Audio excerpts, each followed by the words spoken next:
From the first album, American Girl, here at Tom Petty Radio, I'm Mark Felsot, and I am with Mr. John Scott, author of the book Tom Petty and Me.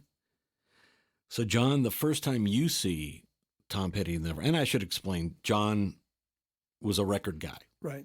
And John, relentless work trying to promote Tom Petty to radio stations is why we are here today. Thank you. The first time you saw, now you had heard the record, but the first time you actually got to see Tom Petty and the Heartbreakers live on stage is August of 77. I think it was August 12th or 13th, opening for Blondie. I think he came on at 7 o'clock. And this is at the Whiskey in Hollywood. Whiskey a Go-Go. And maybe there's 10, 15 people in the room. I don't know. And I remember sitting at the table and I'm going to myself, please, God, let these guys be good. Wow. And please don't let them look like a punk band.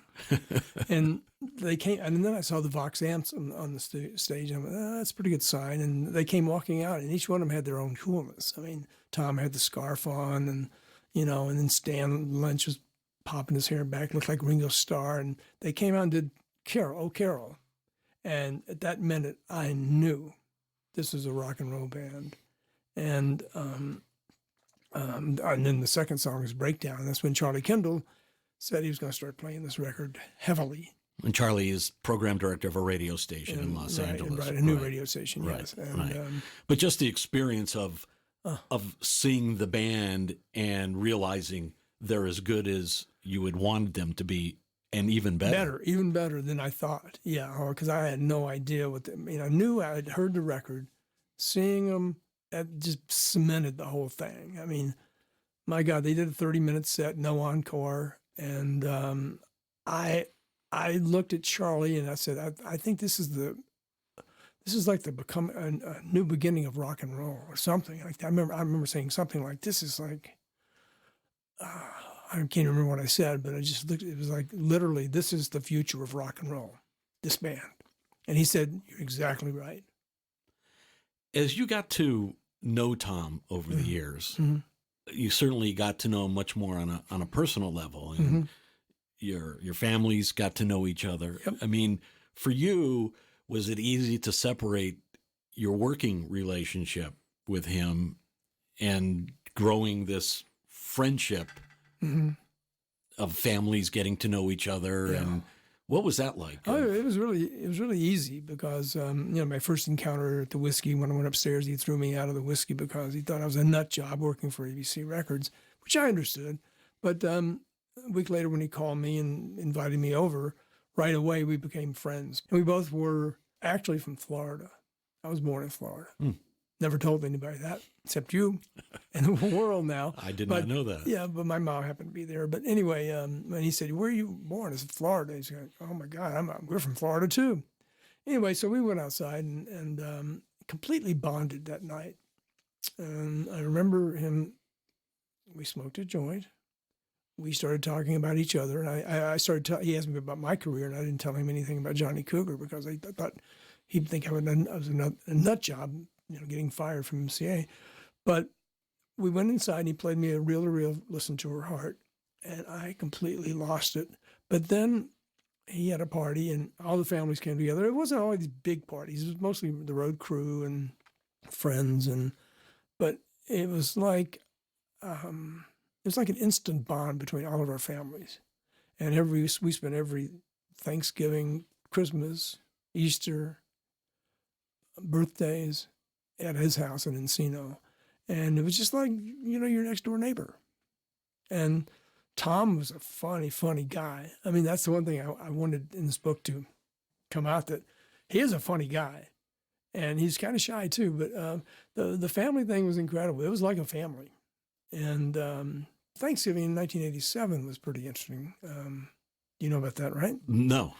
Sure you do. Well, I read it in the book.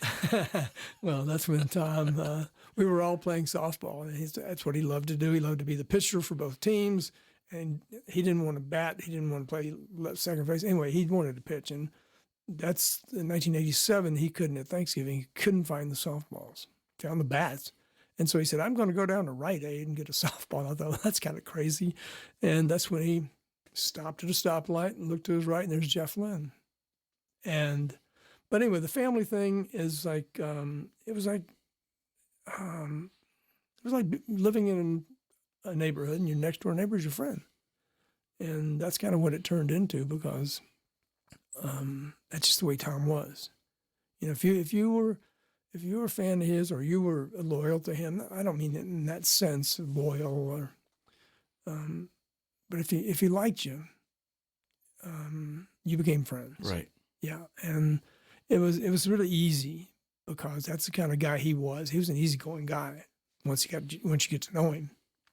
And he obviously had a lot of trust in you too by this time. He did have a lot of trust in me because I did what I said I was going to do when I went up to the whiskey upstairs and told him I was going to break his career. And asked me if I'd ever heard his record on the radio in Los Angeles. He said no, and then that's when he threw me out of the whiskey. And then that's when I said, "Hey, my name is John Scott. Don't you ever forget my name because you're going to think about it when you hear me when you hear your record on the radio." And that's when he really got pissed. Bugs, get these guys out of here.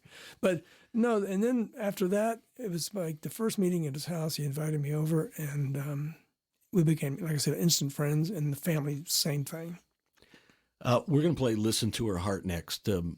What does that song conjure up for you? Well, like I said, when I was at his house, and I said, "You got any other things you want to play me or anything?" He said, "Yeah, come on in. I got to put the reel-to-reel on and plays "Listen to Her Heart." And that first lick of "Listen to Her Heart," you're hooked. And I think I made him play it 5 times in a row. And I went back to ABC Records going, "Guys, you won't believe what he's got in the demo that he's got." And Breakdown did start making noise. And the plan was to have "American Girl" again released as a single. But when they heard "Listen to Her Heart," the record company went, "We got to put another album out, and we got to re-sign these guys." And that's what happened. "American Girl" never came out as a single that I remember. But "Listen to Her Heart," when they heard that, like I said, it was a new day for Tom Petty and the Heartbreakers because they were going to be dropped. And that song